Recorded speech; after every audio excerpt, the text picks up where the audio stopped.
Jimmy freaking Butler. I love that kind of Jimmy Butler game, man. I love it. You've heard me time and time again in videos say, I want Jimmy to shoot that beautiful mid-range jumper, and he did it last night. And it was silky and smooth and buttery, dare I say, Jordan-esque, to evoke his father. And man, was it beautiful. 32 points in 34 minutes, 4 rebounds, 5 assists, 2 steals, on 10 for 14 from the field, plus a nice little buzzer beater. Let's go into halftime. 11 for 14 from the line. Beautiful.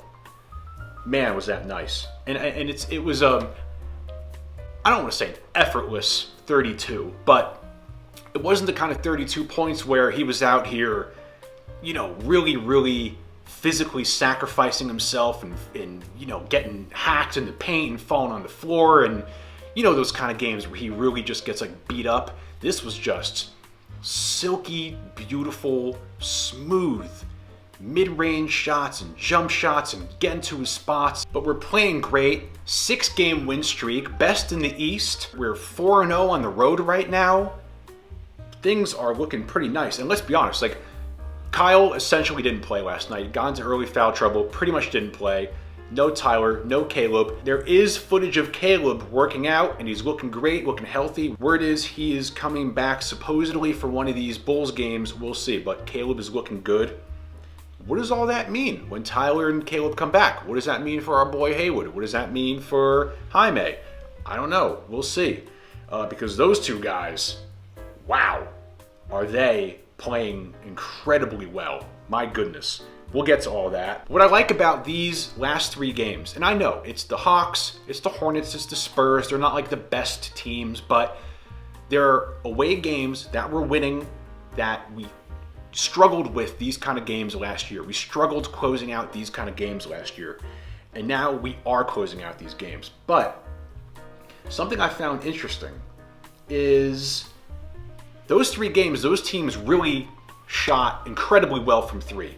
The Hawks game, they hit 18 threes. The Spurs game, they hit 19 threes. This Hornets game, they hit 15 threes on damn near 50% shooting from 3. It was ridiculous. And despite all that, we still won, hitting nowhere near as many threes. And the main reason for that is because of we had way less turnovers, we got to the free throw line way more, and the turnovers that they had, we converted into points. And that shows discipline. Discipline hitting your free throws, discipline having control of the ball, and discipline on defense, forcing turnovers and converting those turnovers into points.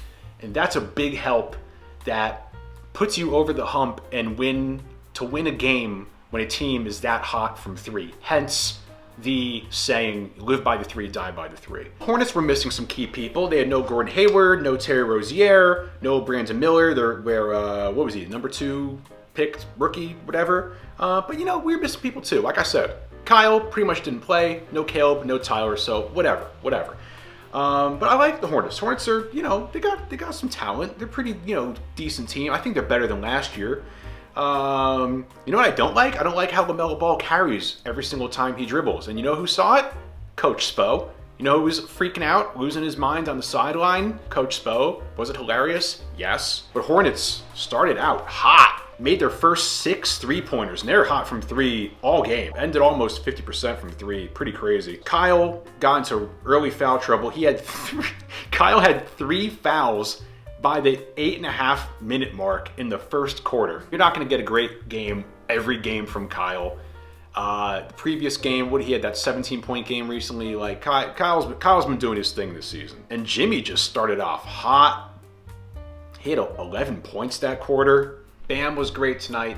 Duncan, amazing. Jimmy, amazing. Haywood, mind-blowing. Jaime Jaquez continues to blow everybody's mind. Bam and Duncan really stuck out to me because Bam, this was his 5th double-double in a row. Bam's just at a point now where it's like 5 double-doubles in a row. It's like he got 21 and 11, 4 assists, 3 steals, and a block. And it's like, oh yeah, Bam had an okay game. Same with Duncan. 18 points, 8 rebounds, 5 assists, a steal, and a block. And it's like, oh yeah, Duncan had a good game. And that's amazing to say. You know, for those guys to be having those strong of games, and then they're kind of considered like, oh yeah, that was a pretty good game from Duncan. I hope I'm getting that point across. So the first quarter we got, you know, it was pretty ugly, but I wasn't that worried because the Hornets were 6 for 7 from 3, and we were 1 for 9 from 3. I knew things were gonna turn around, and they did pretty quickly. That second quarter, we absolutely dominated. But Haywood in that second quarter, the guy is literally doing everything. Full court press, blocks, steals, fast breaks. Gave LaMelo Ball hell the whole game.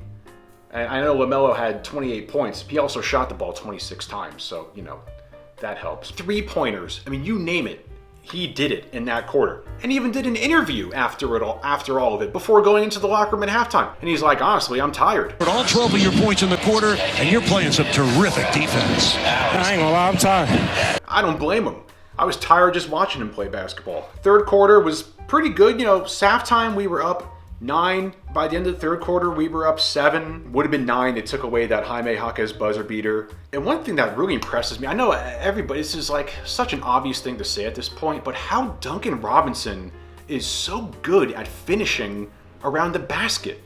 I mean, every game, that's not easy to do. Like, because sometimes he'll get the ball under the basket, and it's at these weird angles, and he'll kind of get it under there, and like the basket's up here, and he has his back to it, and he has to like do this or do that, or that's not easy to do, especially when you get a guy up on a pump fake, and you have 2 guys jumping up, and then the basket's here, your head's like this, and you're kind of going like that, or finishing off the dribble against guys and floating it off the backboard. Like his finishing around the rim and his rim pressure and all that stuff, it's unbelievable to see. Then you have this Jaime Jaquez out here who's playing like a Jimmy Butler style of basketball. He's 22. The kid plays like he's 29 years old. It's unbelievable. And that's a testament to being at UCLA for 4 years and building that experience and that maturity. You can really, really see it. Everybody's loving Jaime Jaquez right now, but ooh, I'm never gonna forget all those Heat podcasts out there who were crying and whining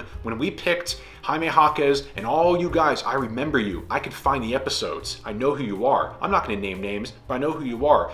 Whining and crying that we didn't get Cam Whitmore. Now, I have nothing against Cam Whitmore, but what's Cam Whitmore done so far this season? I don't know if he's hurt. I don't know if he's just not playing. I don't know what his deal is on the Rockets right now, but he ain't doing what Jaime Jaquez is doing, let me tell you. People out here acting like they know things, like they know more than Pat Riley or Eric Spoelstra. So anyway, third quarter was nice. Fourth quarter, of course, it gets a little dicey because it's the Heat. Every fourth quarter has to get a little bit dicey, or else like it would be boring. Like you can't just have a game where we just win easily. That's boring. That's not Heat basketball. There always has to be like a little bit of torture, and we got a little tortured in the fourth quarter. You know, it was down to 4 a couple times, but it was fine. Jaime with back-to-back dunks. What did he have, like 3 dunks that game? Jimmy checked in with 6.5 minutes left. We were up 7. They brought it down to 4 again. Duncan hit a 3, put us up 7. At this point, I don't know how many minutes were left. Probably a few minutes left. We just could not get stops. We get up to 7, they get it down to 4. We get it up to 6, they get it down to 4. And they were just not missing threes. I think I checked with 3 minutes left, and they were at 50% from 3. It was unbelievable. Jaime 3 put us up 7. Hornets 3 back down to 4. Can't get stops. They keep hitting 3s. And then Jimmy, I think we hit a foul shot and we were up 5. And then Jimmy with that jump shot. That is my favorite Jimmy Butler shot. That dagger that he hit in the end to put us up 7. That is my favorite Jimmy Butler shot. He did that exact same shot in that clip that was going around in the practice a few weeks ago, the Are You Not Entertained clip. Oh man, I love that jump shot he does. Another interesting thing about this game is that we pretty much played the game without a point guard. Kyle played 15 minutes. He got into foul trouble way early on. Drew Smith played 3 minutes. Now, Josh Richardson did play 33 minutes. Was also a plus 11. Also had the highest plus minus. I do not understand how that plus minus stuff works. I swear. If someone is an expert in that stuff, please let me know in the comments. I really don't get it. But whatever. And it raises the whole debate. Like, are we okay without a point guard? Do we need a point guard? Are we going to make some trades at some point to get a point guard to play with Kyle? Is the Kyle and Drew Smith stuff enough? I don't know. That remains to be seen. But what's interesting is that despite all this stuff, despite playing a whole game without a point guard, no Tyler, no Caleb,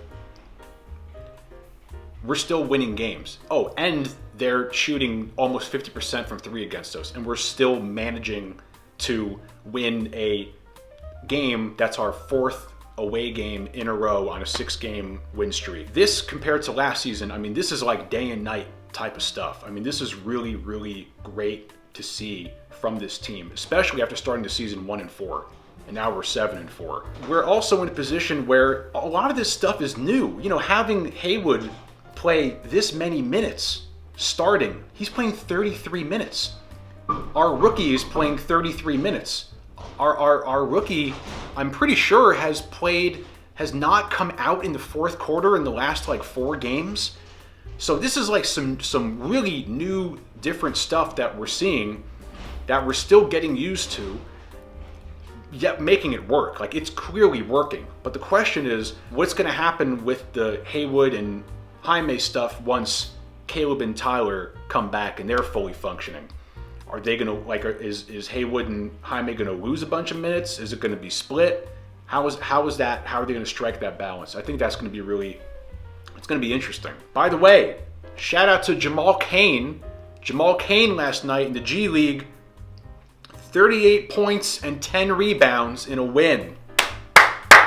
You know I've been on the Cain train, so shout out to Jamal Cain, baby. That's good stuff. A few things before I get out of here. I'm looking forward to us playing some better teams. I'm glad.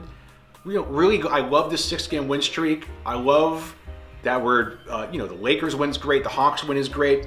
I really want to win this Nets game. Then there's a couple Bulls games. That should be interesting because the Bulls are, word is that team's going to get blown up. It's going to be interesting what happens with that whole scenario. So hopefully, we could do well against the Bulls, because last year we did not do well against the Bulls either. I don't think we beat them at all in the regular season. And then Jimmy and Max had to combine for like 62 points, and Max had to hit 7 threes for us just to get out of the play-in and get into the playoffs. Then after that, schedule gets kind of tough. We get Pacers, Cavs, Knicks. Those are the games that I'm really excited for. And hopefully around then we could have a healthy Caleb and maybe even healthy Tyler. And we could really see what this team is all about. All right, so that's it. Beautiful game, beautiful win, great win. 6-0 win streak, 4-0 on the road, 6-0 with Haywood starting.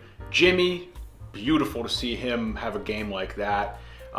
Everybody's saying Jimmy's back, Jimmy's back. I mean, don't be surprised if Jimmy absolutely kind of goes back and checks out next game. Don't be surprised. Jimmy's always around.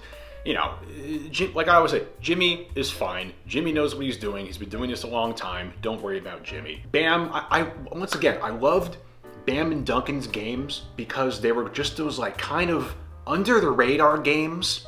Because everybody's talking about Jimmy, Haywood, Jaime, as you should. But Bam and Duncan's game, 21-11, 18-8, 4 and 5 assists. 4 steals between the two of them, 2 blocks between the two of them, efficient shooting. Both played 36 minutes. Huge, huge. I mean, this is a Duncan who was not playing last year. Haywood, not playing last year.